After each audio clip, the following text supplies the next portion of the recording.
Hi, here are 5 healthy eating habits that will help you lose weight and also improve your health and well-being. Number one is to make eating your sole activity. If you think about it, you're probably eating while you're watching TV, checking your emails, driving in the car, reading a book, etc., etc. If you make eating your sole activity, you'll develop a lot of awareness. You'll be able to enjoy the taste of the food, the textures, the colors, the smells, the whole experience of eating. This will help you reach a state of satiety and more food won't be needed. You'll be satisfied with less food. Also, if you make eating your sole activity, you'll see that you mostly like to just rush through eating. Part of you is preoccupied with your health and with losing weight, but another part of you doesn't really want to be bothered spending time eating. Part of you says you love food, but another part really is not enjoying the food because you're not really paying attention. Tip two. This is a simple tip, but it's very hard to do, is to chew every bite of food 32 times, 1 bite for each tooth. And if you even start to do this for 1 meal a day, you'll notice that you eat a lot slower and your desire for food, more food, lessens. So you don't really eat as much because you're seeing that you don't need as much. It takes a certain time for the satiety center in the brain to kick in. So if we eat slower, it'll kick in before we eat lots and lots of food that the body really doesn't need.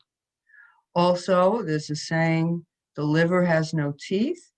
So we want to chew our food well because digestion starts in the mouth, and we want to reach the state where the food becomes liquefied. Now, don't become fanatical about it. If you chew something 28 times and it's liquefied, fine. It's a general guideline. Some foods may even require more than 32 chews, but that's kind of your baseline starting point. Okay, also you want to attend to your hunger level, tip three. So it's not good to eat when you're ravenously hungry because you probably experience that and you just eat everything in sight and you hardly ever get satisfied when you wait too long to eat. The other end of the spectrum is also not good, where you're eating when you're really not hungry. So if you think of hunger on a scale of 0 to 5, you want to be somewhere in the mid-range of 3. If you eat when you're already at a 5, it'll be way too late. And if you eat when it's 0 or 1, that's your cue that you're doing emotional eating, or maybe eating because you're with other people. That's the time you designated to eat, or maybe that's the time you have your lunch break at work, whatever. But you want to work your diet so when it's time to eat, if you do have a scheduled time that's very inflexible, you're hungry at that time, but not over hungry.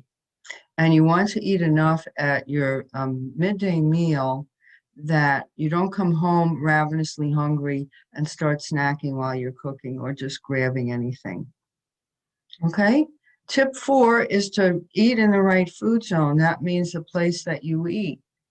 So certain places are naturally designated for eating, like a kitchen or a dining room. Not in front of the TV, not in your cubicle at work, not in your car, etc. So you want to be able to sit at a table that's free of clutter, make it nice, make it pleasant, and just enjoy your food. You'll most likely eat less because a lot of people's weight gain is from snacking. Snacking is done in standing in front of the refrigerator, grabbing something in the kitchen, in the car. It's very unconscious because you're not in the right food zone. So you want to sit in the proper place and make eating a conscious activity. Now, the fifth tip may be possible for you, it may not, depending on your schedule. Ideal is to eat your biggest meal in the middle of the day. The sun is at its zenith, our digestion is the best at this time. And also, if we eat late at night, then it's very bad for losing weight because you go to sleep before your food is digested. It sits, you gain weight, your metabolism is slower at night, and it's also not very good for the health of the heart.